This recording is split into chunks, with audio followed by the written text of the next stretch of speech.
All right, my people, now welcome back onto this channel. Well, look, this one another one where they reach our table. Still on the matter, Chief Sunday Igboho don't come outside. They can't let everybody understand that as far as this Yoruba Nation movement is concerned, now before everybody they talk and say, oh, Chief Sunday Igboho, are you sure? Say this man, if he come back or if he come out for that cell, he go continue to talk about Yoruba Nation. My brother, my sister, lo and behold, Chief Sunday Igboho don't come back. He don't come outside, and then he can't see the let them know. Say like this, so no going back. National, okay. And then as it be, everybody can they say, this one, gang. Now in there they call Akin Konju, because who be that person wey go suffer that kind suffer wey this man suffer for inside prison, and they constantly come outside see they shout say no going back. Now this one Chief Sunday Igboho don talk this one no other day, and that one na just today wey he just release this one say like this. So now wey I don come back to Nigeria, make anybody no think say me I wan comot for my country, I wan japa. Now Chief Sunday Igboho don dey Nigeria, and then e dey make everybody dey understand say this Yoruba Nation wey in dey talk sense wey be say in take suffer, wey dey take suffer ram, carry am go detention, wey dem do everything wey be say dem no suppose do to somebody wey dey fight for the right of the people. Nothing wey be say dem no suppose do, but dem can't do am to am. Say now wey im don come back, say im still dey on that matter, say na still no going back. Say because im no go fit suffer for nothing. Me I no go fit suffer for nothing. Now so Chief Sunday Igboho come dey talk say now say im still dey on that word, say no going back. Now him still be the matter. That is the only option. But meanwhile he can't talk one thing, say for us to be able to achieve this thing, make we stop to the fight ourselves, make we just dey stop to the cuss the elders. One thing wey make me like Chief Sunday Igboho, now him be this thing wey be say he go say make una no dey cuss the elders. So okay, and then this kind thing e dey sweet me well. Now him make God the country dey bless this man. Yeah, Chief Sunday Igboho don make calm no say I am back again. Yes, so I don't come back again. Now he dey talk so. All right, and then everybody don't come outside come dey say Chief Sunday Igboho, na only God na him go bless you. Ọlọ́run yóò tún ilé àti ọ̀nà ẹ ṣe. Okay, and then na so that one come take pass, and then now it can't be one thing wey be say come dey fly for everywhere. The Yoruba people go call am awuye wey be say e come dey waka for the air, wey people come dey talk say yes, so now na Nigeria go come turn to United States of Nigeria.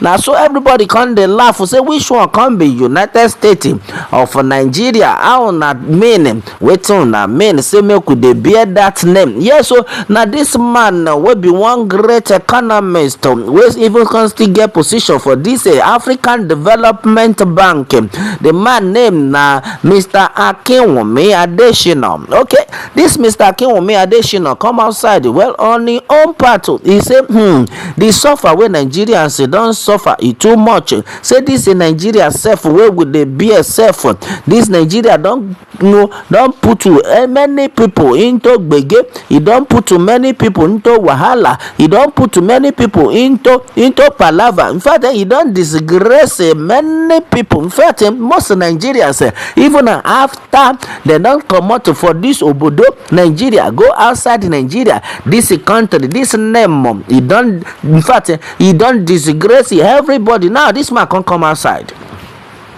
This man come outside he can't let us they understand say like this. So as far as this country Nigeria is concerned, say in fact no go good make it all of us can't say we won't come out.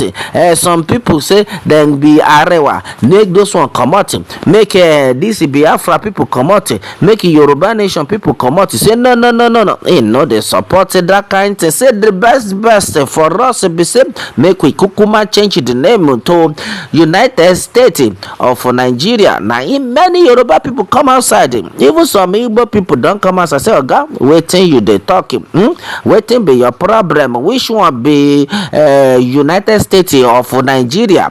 For waiting now which one be United States of Nigeria? Abeg you. Na wetin Jewalogun be say make we comot for dis nonsense contraption wey una dey call the country. We wan comot for dis kind thing. We don tire. We no go fit continue like for dis country wey be say dem dey kpai people. In fact, kpaing has been the order of the day according to the Oyibo people. Kpaing has been the order of the day in that country. So we no go fit tolerate am. If no be Yoruba nation, then make dem forget am. Which one be United States of Nigeria? Wetin concern us? Which kind thing be that one? Na so everybody come dey talk. Say in fact, as far as this Nigeria wey you dey kpole, wey you dey package, wey you dey kpole, wey you dey package, is concerned the country Nigeria, e don expire since 2014. na e don expire. Say this time around na for all the Yoruba people to go their separate ways. Say na for everybody to go their separate ways. So this one wey you come outside, you come dey shout say make we bear another name. Which one? You na wan compare una self to United States of America?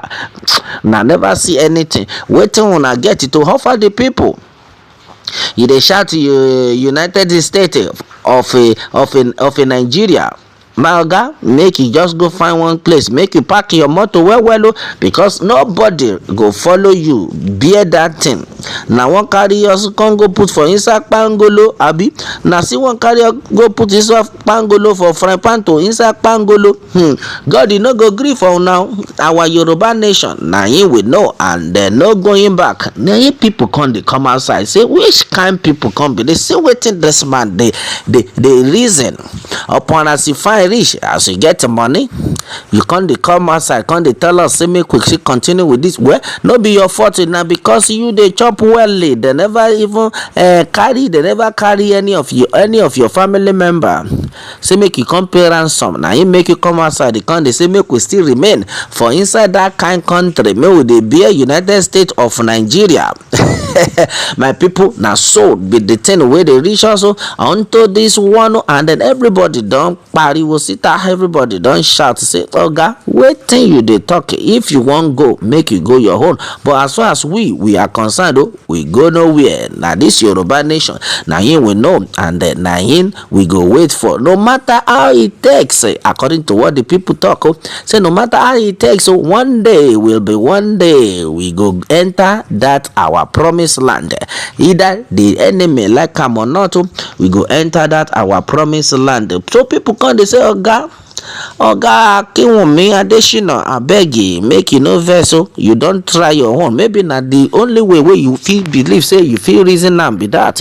But the truth of the matters be say we no go anywhere. Now only Yoruba nation we want, and then Yoruba nation we shall get. All right, my people. Now so now waiting reach us be that way I can't say make a pass can't give na make una understand waiting the people they talk about onto this one. No me wale make una dey subscribe to this channel, make una help us dey share, dey like it. God go bless una well. Na bye for now.